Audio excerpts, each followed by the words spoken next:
In the deepest part of the forest, where sunlight struggled to touch the ground, lived a bird.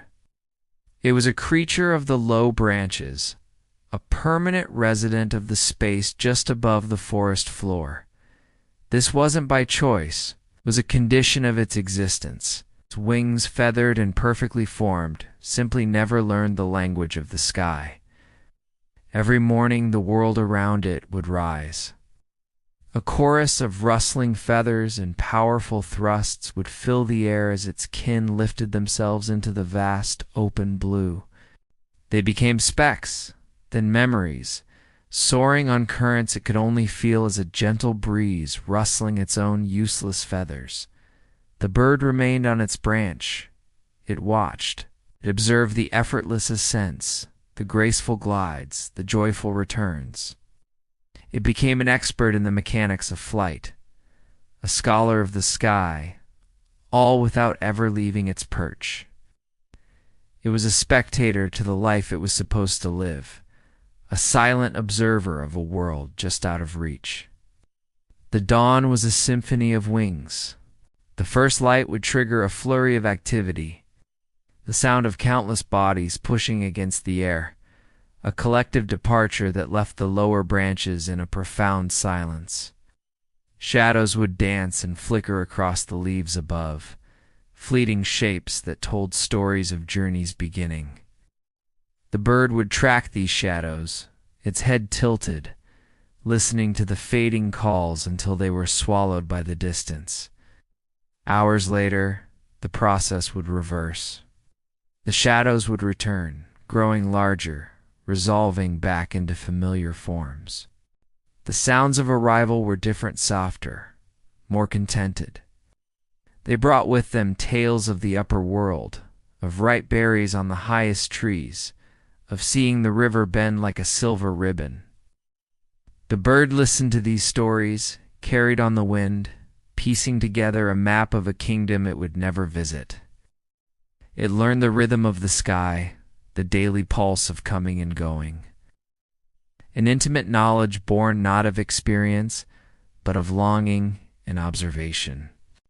It knew the sky not as a space to be conquered, but as a presence to be felt, a constant, beautiful, and unattainable ceiling. There was movement in its wings. They were not still, not broken. They would twitch, flutter, and even stretch, mimicking the motions it saw every day. It would feel the impulse, a deep instinctual command to push, to lift, to join the others. And it would try. It would gather its strength, crouch low on the branch, and leap. For a breathtaking moment, there was a flicker of hope, a brief resistance against the pull of the earth. But the lift was never enough. The wings would beat a frantic, desperate pulse against the air, but they didn't carry, they didn't hold. They only delayed the inevitable, not far, not high. Each attempt, whether a small hop or a courageous jump, ended in the same quiet failure. It would land not on the ground, but back on the same branch, or one just below it, its heart hammering against its ribs.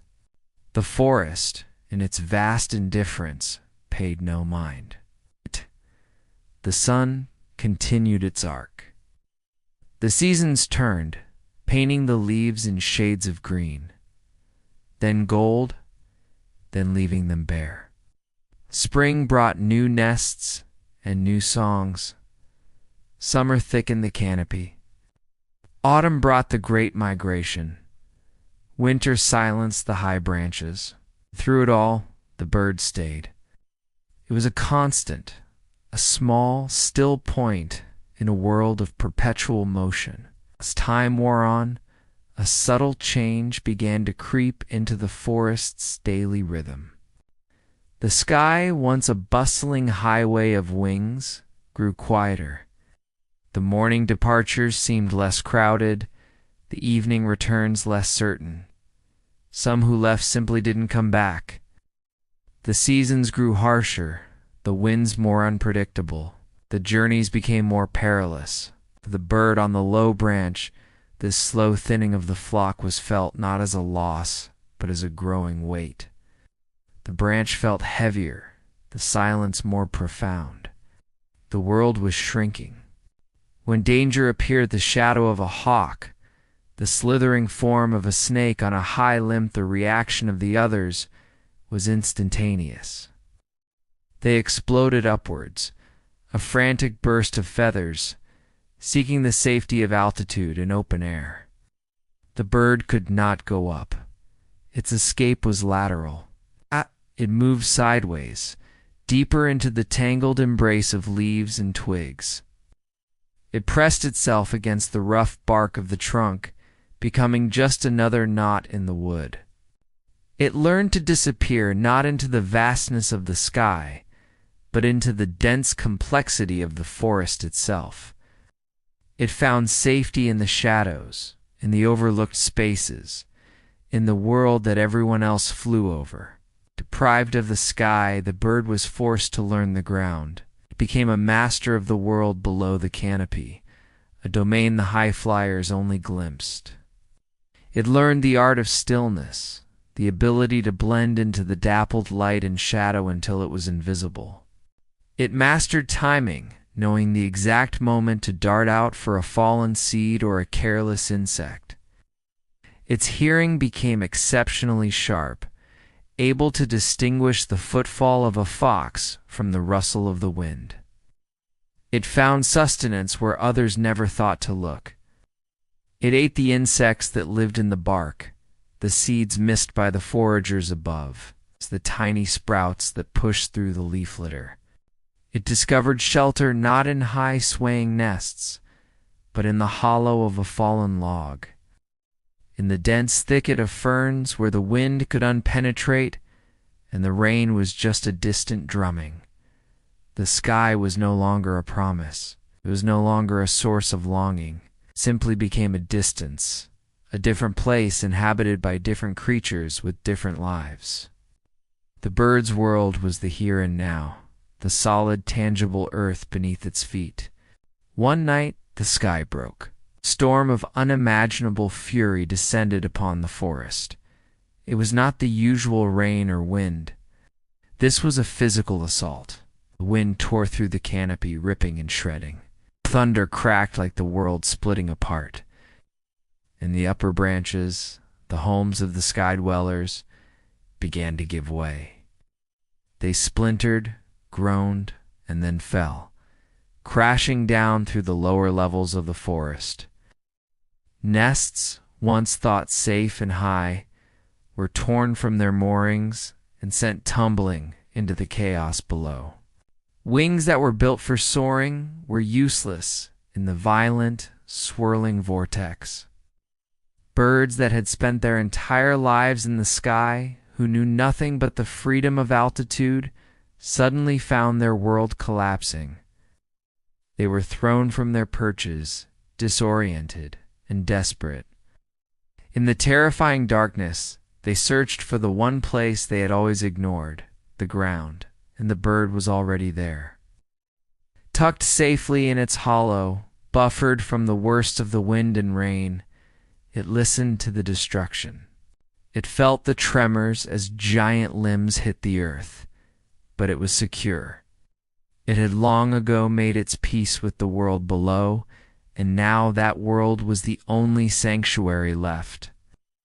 Morning came, pale and hesitant.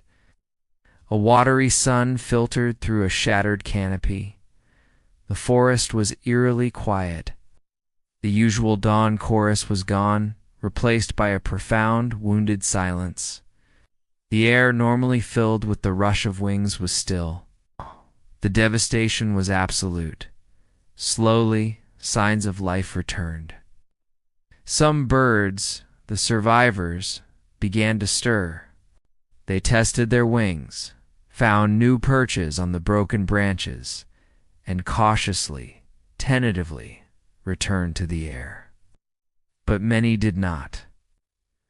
The forest floor was littered with the casualties of the storm. those who had lived and died by the sky. The bird on the low branch emerged from its shelter. It looked around at the transformed landscape. The world was different, broken, but its own small corner of it remained. It stayed low, as it always had, moving through the familiar pathways of the undergrowth. Its routine was unchanged. The bird that never learned to fly watched the survivors rebuild, saw them struggle, adapt, and eventually find a new rhythm in the wounded forest. It watched them take to the sky once more, and it remained. It had never known the exhilaration of flight, the view from above the trees, or the freedom of the open air. But it survived. It survived the fall, the flood, the fire, the predator. I'd survived every storm that ever came from above, not by rising to meet it, but by being grounded enough to endure it.